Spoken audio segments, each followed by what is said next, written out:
Hi, I'm Authoress Secret, and I'm back with another video. If you want to really want to hear, what's that story I was doing? I'm trying to think. The last story that I was reading. If you want more videos of that one, just let me know and I'll put them up. But for right now, I'm about to do another story, and it's called Good Tidings. Love can be a dangerous game. Leanne has been doing some soul searching about her life. She has been struggling for a while to take care of her three children since her husband Juke went to prison. The bills were piling up and the Christmas holiday was slowly approaching. Leanne's children were old enough to create Christmas lists, so they were all attached to the fridge. Every time Leanne walked to the fridge, her heart dropped to her feet. There was no way that she would be able to purchase gifts, keep a roof over their heads, and send Juke his monthly commission commissary. It would be damn near impossible. It would be damn near impossible because her hours were now cut at the small diner that she was a waitress at 3 times out of the week. Brooke, Essie, and Darby needed boots, coats, and warm clothes for this winter. Leanne broke down and cried because she was tired of being strong, tired of doing all the parenting and taking care of bills all alone. Leanne had not signed up for this lifestyle. She thought that by getting married to Duke and building a strong foundation with her husband before considering having her children was the best thing for them. Looking at her current situation, Leanne realized that all the planning and building in the world could have never prepared her for the things that were going on in her life these last 6 months. All right, this is chapter one. Go play with your Barbies. This is Leanne's Pride. The weather was changing and it was cold as shit outside. The wind was blowing, and it has also been raining cats and dogs. The rain was not very enjoyable at all. I hated being wet, but I had to do what the hell I had to do because my car had no insurance, so I had to use my 2 feet to get to my destination. Whenever I had to walk in bad weather, I would get so angry. I love warm weather. Hmm. I love my car and could not wait to be able to drive again. I must I must be worried that because I love when the weather changes. I miss the way things used to be before everything changed for the worse. Nowadays, it seems I am doing too much. I am also very tired from walking and from being on my feet for long hours at the diner. Get down! I'm not gonna talk to you again. My feet ached, but I had no one to massage them. Most nights, I was so disappointed to return home to an empty bed. There was no thighs and strong arms to hold me and keep me warm. The trees were bare. All the all the red, brown, and yellow and orange leaves have fallen onto the wet ground. Last Monday, we experienced the first snowfall of the year. I was very annoyed because Thanksgiving was long gone, and I knew that our Christmas would be a disaster. Why? Our home was not the same without Juke Smith, my husband, my children's father. My Juke was a good man. and he did a good job supporting our family. The little mishap with the cops would be over soon. At least I hoped it would be. I just did not know how much more I could take being out of my husband's reach. I needed my husband to hold me and to love me. My three children were excited because the Christmas holiday was slowly approaching. I did not know how to tell my babies that there would be no Christmas in our home.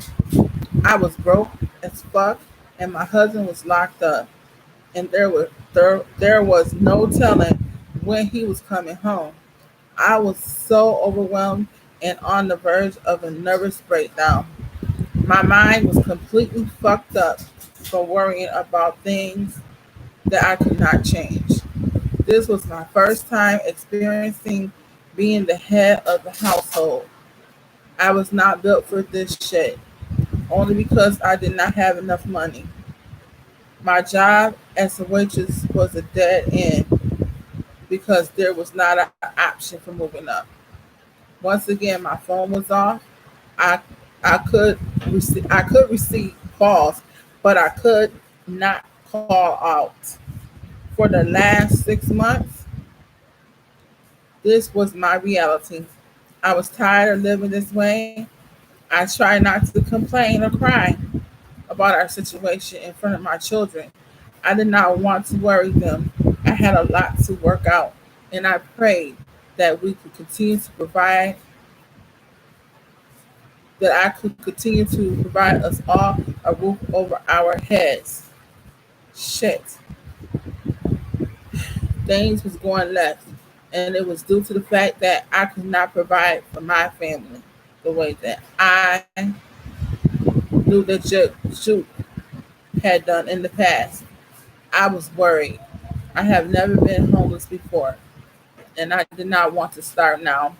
I worked hard serving people meals, and at the end of my work night, my feet hurt and I was beat. No matter how hard I worked, things stayed the same. Yes. Go talk to your auntie. Go ask her for it.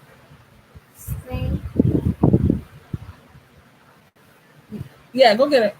You have to clean something? I don't know. I'm sorry. This girl want to clean something. All right. I had to face my three babies when I came home empty-handed. They begged for dolls and cars and all the things that I could not afford since their daddy has been locked up. I had to pawn most of their electronics and valuable things in our home. I promised to replace them, but there was no money for replacing them. I felt bad. I felt like a stranger in my home because I did not feel free like their mother anymore. I was so lost and did not know what to do. What kind of life am I giving my children? I was a bad provider to them. The sparks in their eyes has been long gone. They were no longer my high-spirited children. Something had to be done because my children were being affected by poverty and lack. Juke and I never wanted this for our family. I was so lost without my husband. I needed a miracle. I did good all my life. Why my children had to suffer? Why did my children have to suffer? I am tired. My husband Juke was a good man, but the system is fucked up. They'd rather keep a good man down and let his family suffer than give him a slap on the wrist. I prayed that Juke would be released soon on a technicality. He was arrested for driving with a suspended license. Juke was just trying to get back and forth from work so he could provide for this family. His license was suspended when he was a teen, and every time Juke tried to rectify the suspension, the courts told him that the charges were dropped. For some odd reason, the fucking cops kept stopping him. I had to used our savings to provide a lawyer for Juke's case, and it had not helped one bit. My husband is still locked up in a fucking cage like a dog. Times were not as rough when my husband was home, and if it was, I never noticed. Juke showered me and our children with lots of love, and he was so devoted to us all. He worked 3 jobs outside of our city. I worked at the diner, and we were well off. I never had a worry or a care. Hmm. I miss Juke so much. My husband worked his fingers to the bone for me and these children that we were blessed to have. Most nights since Juke has been incarcerated, our children went to bed hungry unless I took scraps from the diner home. My boss was too kind to me. I never hid my circumstances from John. John is my boss. Having to feed my children scraps broke Having to feed my children scraps broke my heart. This is not the life we were used to. Lord, help me. Just bless our family, oh Lord. I was soaking in the tub trying to relax my mind when I was startled by the ringing of my phone. Who is calling me? I wondered. I grabbed my towel and got out of the tub. The phone continued to ring as I rushed to my bedroom. The water was dripping everywhere from my body. Hello, I snapped. You have a call coming from Juke Smith, an inmate in the county jail. The recording barked. I started to get really happy. I love when my hubby called me. I went back to the bathroom so I could finish soaking. Press 5 to accept this call or press the pound to end the call. I quickly ru- I quickly pushed the number 5 button. I could not wait to hear Juke's voice. I missed everything about him. His smell, touch, kiss, and his sex. I longed to be in Juke's arms just so he could reassure me that he had me and our babies. Baby, are you there? Juke said in a meek voice to keep the other inmates from hearing his conversation. I am okay. Juke, when are you coming home? I can't hold us down. It's entirely impossible for me to pay for everything, send you money, and prepare for Christmas, I complained. Leanne, please relax. The Lord works in mysterious ways, and He is a provider. Baby, you just have to have faith, Juke advised me. Faith was good to have, but I was at my wit's end. I was stressed, and the lack of sex was making me into a monster. The drought was real. I don't do dildos or fingers because it did not compare to the real thing. All right, baby. All right, baby. If that is what you want, what if that is what you suggest I should do? Then I guess I can apply my faith more aggressively. I yawned.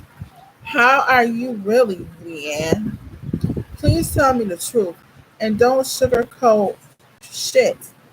You seem stressed and in need of my good loving, Jude chuckled. I wanted to break down and cry. I wanted to tell Juke how we were barely eating and how my hours at the diner were cut down, but I couldn't. I did not want to apply more worry upon my husband's shoulders than was than what than what was necessary. I would just have to find a way to meet our needs. So I decided to lie. Baby, I'm just a little tired. I have been running and jumping at the job all week long. John has been calling me to come in for some overtime. The children are okay, I concluded. I did not want to say nothing else because once you start lying, you must tell another lie to cover the one you told. Uh, I wasn't with the lies and shit, but I wasn't going to have all this outside shit on his mind. I am a strong woman. Maybe I could get another job. Maybe I could babysit some children or braid hair. I don't know. But I was going to make shit happen.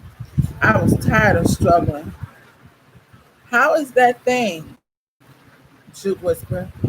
Juke, would you stop? I giggled.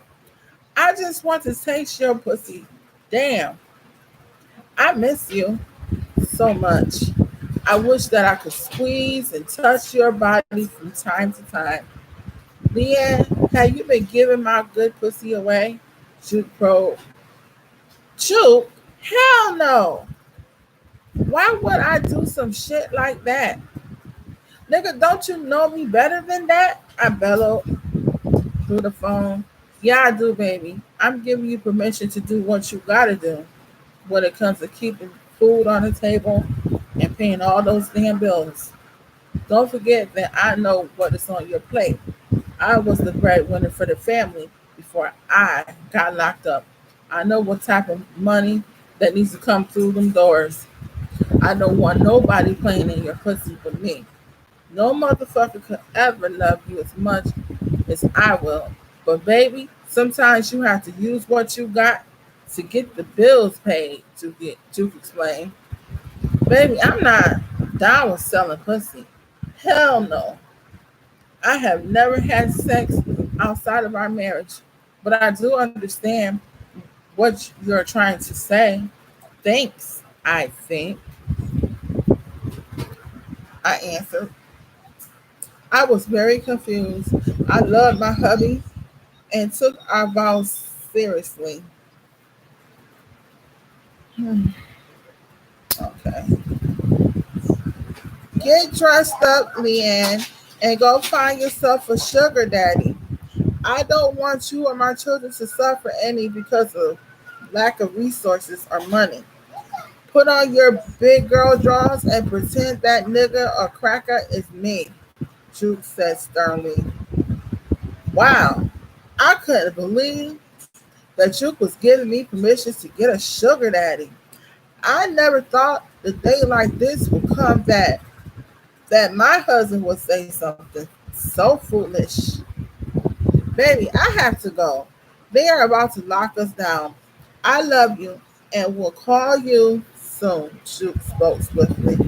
The phone may be disconnected. The phone may be disconnected. I had no money to pay the bill, I warned. You have a gold mine between your legs. Figure some shit out and make some shit happen for us, suggested. The phone went click. Damn it. I did not get to say goodbye. I hated this jail shit and had to figure a way to get my husband out of that motherfucker pronto.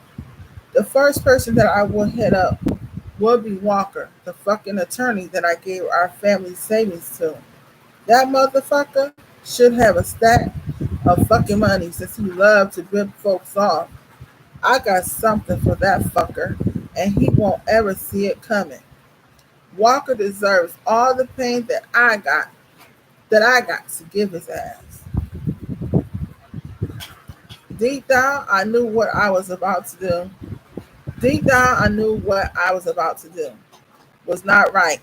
But what else could I do? My babies needed to eat. Noodles and shit like that is not cutting it. I needed to be able to afford nutritious meals so that my children will remain healthy. Ugh. Sometimes you just got to do shit that you never thought you would do in your wildest dreams. Juke wanted me to do some whoring. I wish that I could go home to my parents. My parents were deceased, and Juke's parents live in a fucked up environment. They live like freaking animals, and I just was not going to allow my children or myself to endure a harsh living environment. I wish that I could talk to my bestie Lay. She always gave me the best advice. I love confiding my hopes and dreams to Lay. Now I'm stuck trying to make sure that I am doing the right thing for myself and my children. I have only spoken to her once in 6 months. She told me good, but it seems strange that after all these months that I haven't met this creature. I was stumped. I was stumped to why Lay was allowing this nigga to occupy all her free time. I needed to talk to Lay, but she no longer had time for me. Okay, that's the end. Let me put this back like that. That's the end of part one. Oh, I didn't know it was 120 minutes. But that's the end of part one. And I'll be back with part two of Good Tidings. Love can be a dangerous game. Don't forget to subscribe to my channel and to like this video. And check out my other video that I had up of Sweeter Than Honey. Okay, there's 8 parts in that of the that book up. And if you want any more parts up, please leave a comment saying that you want to see it. All right. Have a good day. Hi. But I'll be right back. Bye.